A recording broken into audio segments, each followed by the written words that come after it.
Let's get it started. Let's get it started. Welcome back to the First Off in My Opinion podcast. You know how we do. You know how we do. Tom Swoop.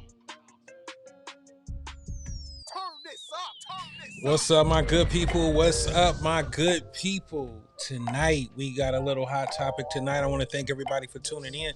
This is First Off in My Opinion, and I'm the host of the show, Tom Swoop. Man, we're gonna touch a little fire tonight, put our hands on some heat. But first off, I want to let everybody know who's watching on Facebook. Please go ahead and share the post so we can go ahead and keep this thing moving. And all my people who are watching on YouTube right now, subscribe, thumbs up, bell notifications, and all that jazz so we can keep this thing growing. Man, hot topic tonight. So, you know, this what I'm gonna talk about tonight, it's been happening over a course of time.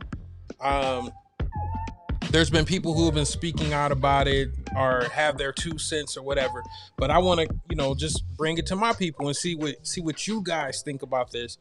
The fact that some of these huge life coaches, femininity coaches,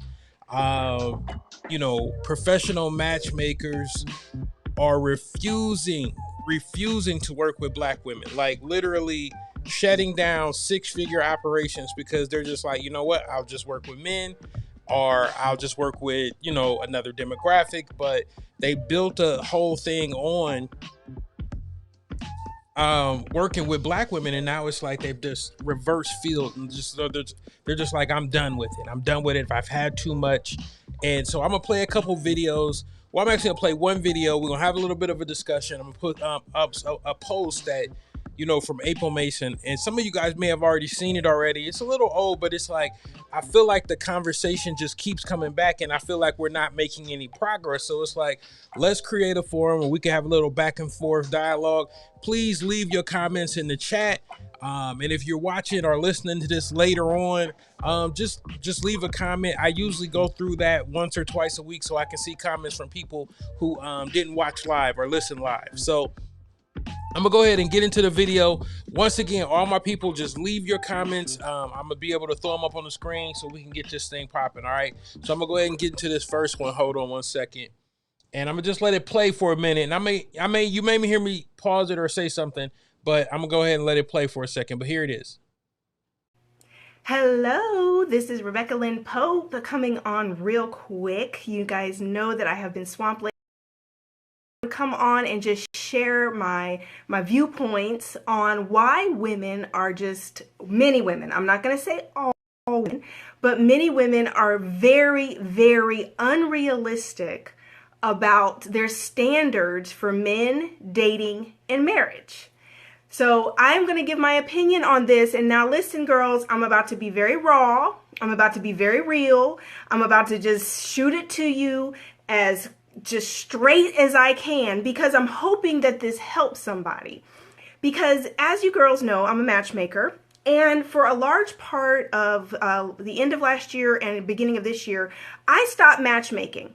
And the reason I stopped matchmaking is because I literally I can't handle female clients. I was a matchmaker that matched females, and I had a few male clients, but predominantly I was matching women.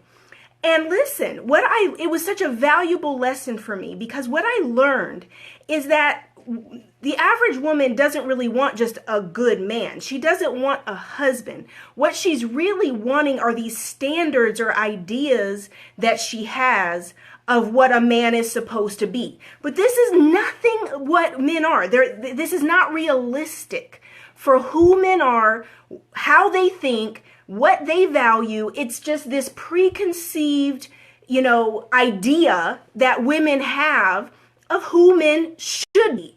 But this is not reality, okay? So literally, the standards here that I see consistently in women that stay single, do not get married, and the difference between women and wives is understanding, one, that men are not women. He's not going to be your best friend like your best girlfriend. You can't talk to him like that. They don't talk like that. They don't talk that much. They're not so sensitive and girly the way we are as women. So if you're expecting a man to be all super sensitive and so considerate and just so everything like your girlfriends, you're barking up the wrong tree. He's going to hurt your feelings all the time, or else you're going to feel like he doesn't communicate because you're holding these standards like he's a girl. I'm sorry. Leave that to your gay guy friends, or leave that to your bestie guys that talk kind of like girls. Your man that you're going to marry is not going to be like that, right? The second standard is this. You're comparing good men to, I can't say this, F-boys. I'm just going to say it. You're comparing good men to the men that you've experienced previously who were not ready to be husbands, that you were just dating, messing around with. I mean, literally, there's a distinct difference between marriage material, men who are ready to be husbands, and these F-boys that you've been messing around with in and out of these situationships with for years. And so now you have this standard for a man and a husband based on these dudes that have just been playboys, fun, boy toys, whatever you want to call it, girls, okay? You can call it whatever you want. But now you set this standard to say he's supposed to look like this, he's supposed to act like that. Oh, you know what? He's too corny. He likes me too much. He texts me too much. Yeah, because the men that you were messing with, you weren't even the only one. They don't text you right back. They don't call you right back because they have 8 more just like you. So a man comes along that is crazy about you and is interested in you, and I'm sorry to say, you have friend zoned the men that really you're compatible with, the men that would make a wonderful husband. A lot of you have friend zoned the good dude who's ready to be a husband and a father and give you some pretty babies. Because the other thing is men do not look like us. Let me be clear about this. We are the fairer sex. God created us to be beautiful, not men.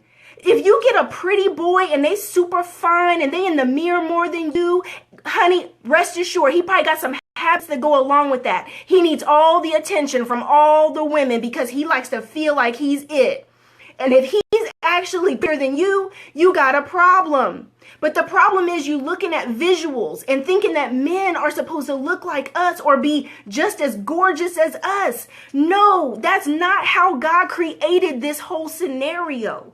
You are the fairer sex. You're the beautiful one. You're the gorgeous one. You're the one that men go to war over. You're the one that men literally will kill for. You're the one that they're out here trying to make all this money to impress you, to get you.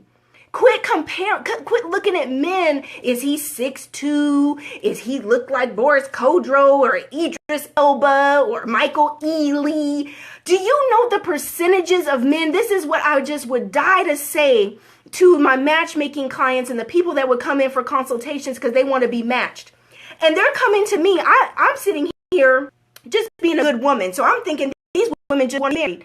These women just want a good man. Nah, boo, that's not what they wanted. What they want is if I'm going to pay this money, I want me a Michael Ealy. I want me a Boris Kodjoe. Well, look, boo, Boris Kodjoe's married. Last time I checked, Idris Elba's taken. These men are such a small percentage of the population. Do you guys understand that for a man to be over 6'2" is less than 3% of the population? And we're talking all men around the world, less than 3% of the population. Now you take out the gay guys and you take out the guys that are not black or whatever race specific that you prefer your husband to be. And you take out the men that are broke and you take out the players, the men who are just not ready and who are not ready to get married, aren't even looking for a wife, don't want that responsibility yet. Think about these numbers. Less than 3%. Less than 14% of the entire American male population is over 6 foot. Less than 14%. And that's all the married men and the men in prison. All of them, girls. So you're sitting around here like, oh, he's got to be 6 foot and he's got to look like this and he's got to make 6 figures or 7 figures. When you start at just height alone, do you hear the percentage that I just gave you on just height? Just height. And if you add in what he looks like looking like Idris and making money like this and that, honey, look, you looking for the come up for real because I don't know where he's at. I was matchmaking, I would be like,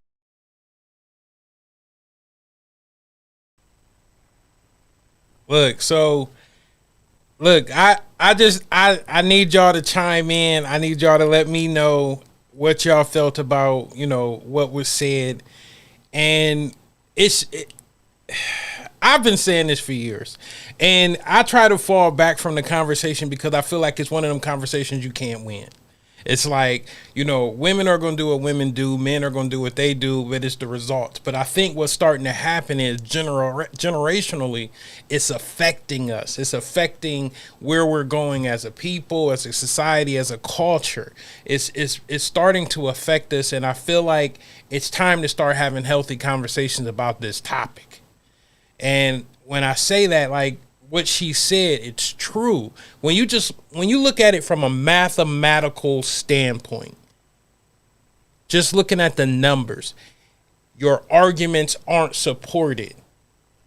And I really feel like if it breaks down to two different things. Women with a lot of standards, I feel like that's a lot of that is trauma. A lot of that is triggers. But a lot of that is, like what she said, F-boys.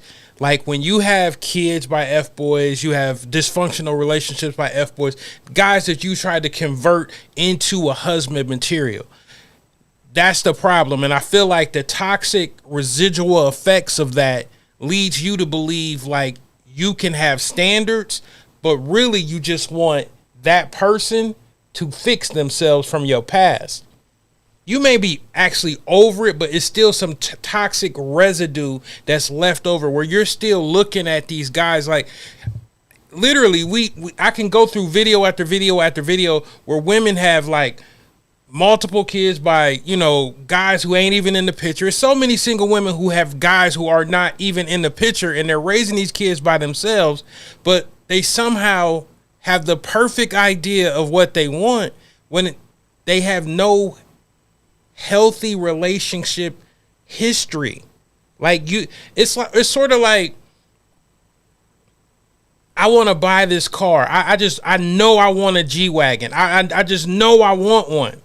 And then you get a car, the G-Wagon, and you like, yeah, I don't even like this. Why did I even do that? And that's what I'm saying. It's like I feel like a lot of that is programming. I've said it on the show before. I feel like a lot of people are being programmed and convinced that they need a certain thing instead of what actually works for them. Like there's a lot of good men. I talk to all my friends, all my female friends said there's no good men. I just look at them crazy every time because there's plenty of good men. You're just not interested in them. You're not programmed. We're not programming women to pick good men. We're just not. If you're telling me, I've literally had one of my friends sit on the phone with me for 45 minutes telling me how, you know, this male model that's on TV is her perfect guy. And I just sit back and look at her and I'll be like, yeah, yep, he wants you. Right. Okay. We have to get to a point where we start to have realistic conversations about matchmaking. Like this, you understand, this woman was a high 6-figure earner, putting people together. She gave it up because the unrealistic expectations. Unrealistic. And like I said, even when you just look at it, you break it down mathematically. Just what she said. What is it? Less than 3% of the population is 6 foot. And if that's the case, you know, you start adding more stuff to it, you getting into a number that's unimaginable. And you're getting older, you know, and you've been single for years. It's unrealistic. We have to start to have realistic expectations about what we're doing here because we're not. And it's almost comical. And it's comical because it's funny the amount of people who just think their logic is just right. And it's just right for no reason. You have no history of solid, healthy relationships, but all of a sudden you're going to tell the whole world you know exactly what you want and you're just going to pick them out of a lineup. No, sis, you're not. You're not. You need to stop it. You need to stop it. Let that corny dude that send you roses for no reason, you know, that, you know, take care of you, cover you, make sure you taken care of. Give that dude an opportunity. Quit expecting the miraculous out of a person who's treating you good. Y'all want Superman. Clark Kent is a great dude. You're being programmed. You're being programmed by popular media, social media, TV in general to think y'all supposed to expect or be entitled to this fairy tale relationship with this guy you done cut off for your vision board. When at the end of the day, you know, it's just a regular guy just trying to be good to you because you just a regular girl. Stop doing this. You're hurting yourself. You're hurting your family. You're hurting your culture. You're hurting everything because of these unrealistic expectations. Look, I'm going to put this on the screen. Now, some people might know April Mason. Huge, like, femininity coach, life coach, matchmaker. You know what I'm saying? I'm just going to read a little bit of this. After 10 plus years of helping women in this area, it's time for me to move on. I've had dozens of success stories of women who are now married, engaged, dating high caliber men. My track record speaks for itself. However, the majority that come to me have unrealistic expectations. the selfishness, fake everything, think they should be chosen because they have a vagina and good looks, the entitlement, just mean not knowing the difference between a woman and a wise woman, and will fight you to be strong, not knowing how to be versus do. Thinking being a feminine woman is weak or a pick me, whatever that is, placing the blame and not taking responsibility or accountability for the choices that they've made in men. Listen, that's the realest thing y'all gonna hear tonight. And you hearing it from a woman. You have to be accountable for the man you've picked in the past. You have to be accountable for X amount of kids you got with X amount of daddies and whatever future you think you entitled to. You got to be accountable for that. And I get it. You might be looking at this situation like, well, I burned my hand before. I'm not going to do it again. That's trauma. That's trauma helping you make a decision. That's not a healthy way to go. You got to use your head. You can't sit here and say, oh, well, I've burned 2 buildings down. I may not burn this one down. Yes, all you're going to do is burn the next building down, ma'am. Because that's your history. That's your path. In poker, they call it, that's your poker face. You're going to do it. You're going to leave a tail. You got to stop. Stop. And that accountability is real. It's real. And I get it. Y'all, well, man, it's the man. It's the man. No, women pick men. I don't care what you say. Women pick men. If a dude approach you and say, hey, I like to get to meet you or ask you for your phone number, it's up to you to say yes. You could just walk away. Women pick men. Men do things to get their attention, yes. But we need to be responsible and accountable for these decision making. If you're picking bad men consistently, year after year, child after child, you have to look in the mirror and say, you know what? I pick bad men. And I get it. So now you get the vision board out and you're like, well, I want a man who do this and this and this and this and this. Unrealistic. Doesn't fit you. You have to be realistic for who you are and the life you live. Like, what kind of life do you actually have? And then I'm telling you, like I've said it before, some of you people need to understand a relationship is not the goal for everyone. Some people just want a companion. Some people just need a buddy. Some people just need a friend. They really don't need a relationship or even in a place to be in a healthy relationship. A relationship is 2 lives coming together to form one. Not 2 people, hey, we hook up here and then we run back to our single life. That's not a relationship. If there's not a plan to combine, you're playing. If there's not a realistic plan to combine lives, if you've been seeing somebody here and there for 2-3 years, that is not a relationship. That's a situationship. But the thing is, let's not frown upon that. That works for you guys, but just know what it is. Know exactly what it is. Don't confuse or convince yourself that it's something else. You guys have to understand that what these people are saying, what these matchmakers are saying is valid. And what Kevin Samuels even says is valid. I don't like his delivery half the time, but at the end of the day, what he's actually trying to get across is valid. And the thing is, it's like I watched one of his programs the other night, and it was a 45-year-old woman who had not been in a relationship in 20 years. And she was on the dating app and she was just like, well, these guys are this way and they want me to have sex and they want me to do these things.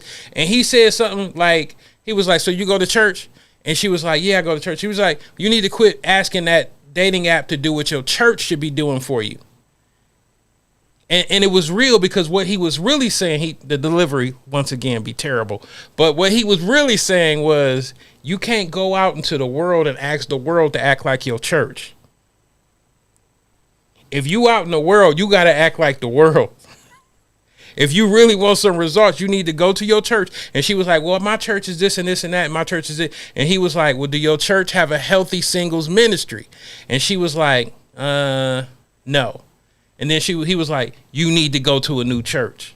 If that's what your goal is to get married or be dating or be in a healthy relationship, you need to go to a church that fosters that behavior or atmosphere. And she sort of got a little angry, a little attitude or whatever, but what he was saying was the truth. But the thing is, she doesn't want to hear that because she's in control. I'm the decision maker. I'm doing this. But she wants the whole world to conform to what she wants. That's not realistic at all. And that's the main point these matchmakers are trying to make. Your ideal of what's supposed to happen and it is not happening is unrealistic. You have to be open to the possibilities and conform to whatever way you need to do something to make a positive outcome. You can't go into a situation and it's just like going to a job and you just gonna tell everybody on your first day, oh yeah, y'all all doing this wrong. Y'all need to do it like me.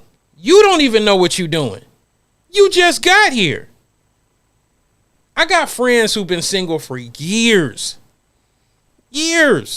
and they refuse to change. They want to be themselves. They want to keep doing the same thing, but then want this miraculous change or this miraculous gift.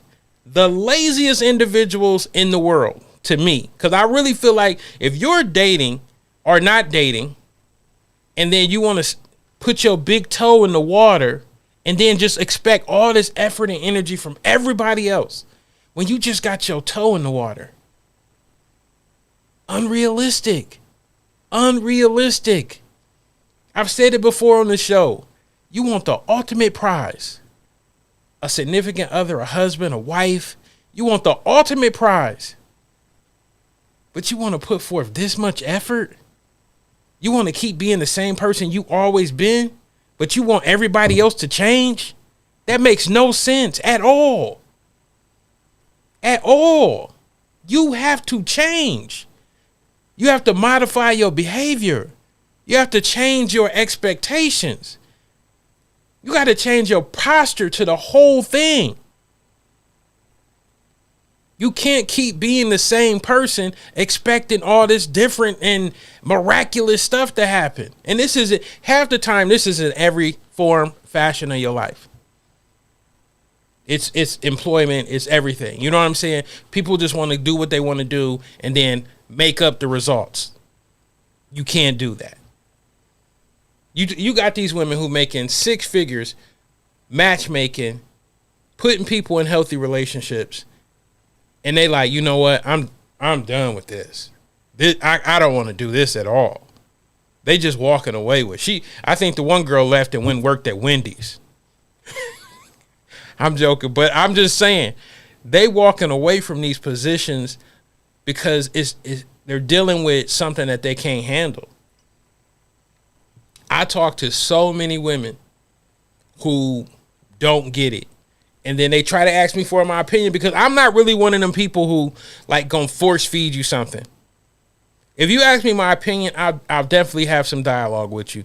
But I'm not like one of them people who be like on Facebook, be like, women should do. Because I really don't feel like it's my place. Now, since y'all listening to my show and I brought the topic up, now you hear in my living room, so you got to hear what I got to say. But I'm telling you, the core of this all boils down to unrealistic expectations. That's literally it. And then you say, okay, so how do I have realistic expectations, Tom? You got to have yourself. You got to sit down and know yourself. What do I actually need? What do I actually need? Not what I want. What do I actually need? And a lot of people do not know the answer to that question. So they make up these things. Because if I'm broke and I say I need a whole bunch of money will cover the fact that I'm broke. No, because there was a reason your ass was broke. You see what I'm saying? The money is just a Band-Aid. There's a precursor. That's what I'm saying. You got to know what you actually need out of a person. And sometimes that's going to take some time. But you'll never move in that direction if you keep making up these miraculous demands and standards on everybody. You'll never find out what you actually need because you're just saying, I'm hungry. Somebody bring me a buffet. What?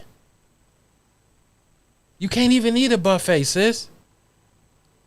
You have to find out what you actually need. Some of that you're going to have to unpack with a life coach, a therapist, all of that. You got to understand some of the things you've done in the past is blocking you from getting to where you need to go. Yeah, you high functional. You got a job. Your kids is healthy. You got a house. You doing good, but you're still blocked. You're still blocked. And until you deal with that, until you unpack it with somebody, until you do the work, you're still going to be blocked. You're still going to be stuck. And I don't want to concentrate too much on women because there's men who are stuck as well. They don't know what they want out of a woman. I'm sexually attracted to her. She got a fatty, this, and the third. But at the end of the day, yeah, you done did that already. You done did that multiple times. You done had your fill of fat booties and big breasts. Now what? What do you actually need, brother? What do you actually need, sister? This is what I'm talking about. We need to have healthy conversations about what we really need and stop just grabbing these Band-Aids. Oh, I need money. Oh, I need a man who drive a Ferrari. Oh, I need a man who can do this. Oh, I need a woman who look like this. Stop it. And like to go back to that video, what she was saying, that's why that programming, what I always say is that programming, because what she was saying about like how we look into, some women be looking to these men like they women, that's real. I hear one of the biggest arguments in my group is men don't know how to communicate. And I always ask, what was the conversation? What was the conversation? What are you actually asking this man to communicate about? Because, I mean, he may not watch Sex in the City. Well, he don't want to talk about his feelings. Okay. Now, is it getting deep into his feelings, or is this a surface conversation?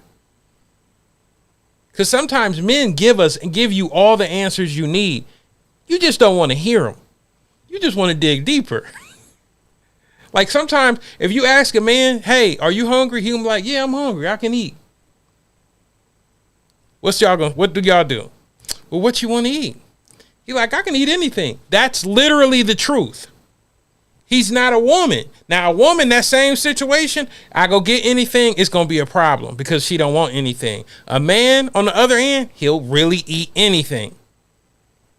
You can come in the house with sushi from the gas station. He like, ooh, it's good. Where you get this at? So you got to ask yourself, can he not communicate, or is he not communicating how you want him to? Because it's a difference. There's a big difference. He not sensitive enough. He not understanding enough. How understanding do you need him to be about things? Like she said, you can't be looking to your man to be your bestie girlfriend. It don't work that way. You can't look to him and be like, oh, I want a man who lead and strong and this and third, but I also want a man who can braid my hair. I want a man who, we can put on pajamas on and drink Marlowe. Come on. You can't do both. And that's why, even Torrin Roberts, when he had did that video a couple years ago about like chemistry, there's nothing wrong with having people you're attached to fulfill different needs. It doesn't mean you have to get everything from one person. I've like, oh, he's not the brightest or the smart. I can't have super intelligent conversations with him. Neither could Einstein. That's what friends are for. Pick up the phone and call one of your smart, nerdy friends. Quit looking for everything in one person. No one is perfect. No one is going to be perfect. We are all imperfect and perfectly flawed. Stop looking for these things. Stop disqualifying a person because they don't do something you think you want. Think about what you really need. Think about those relationships you've had in the past. Think about them. Literally, write them down. What happened? When did you know it was wrong? What tendencies did you see? Then why did you do it again?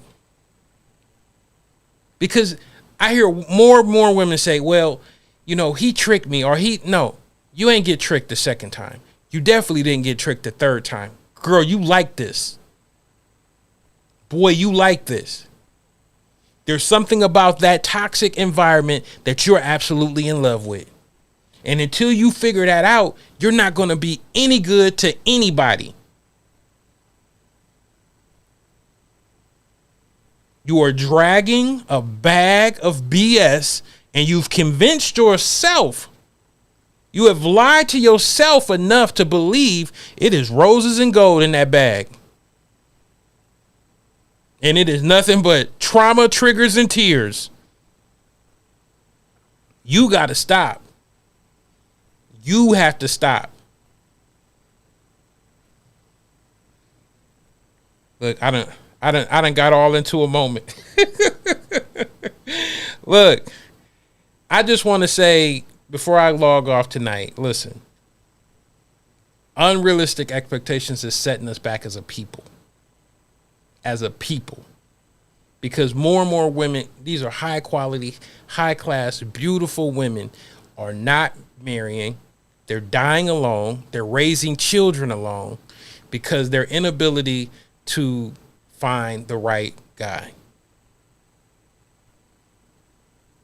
Do the work. Ask yourself, what do you really need? Look, like I said at the end of every show, God puts everything you want right outside of your reach. It's up to you to extend that uncomfortable extension and get it. My name's Tom Swoop. This is First Off in My Opinion, and I'm out.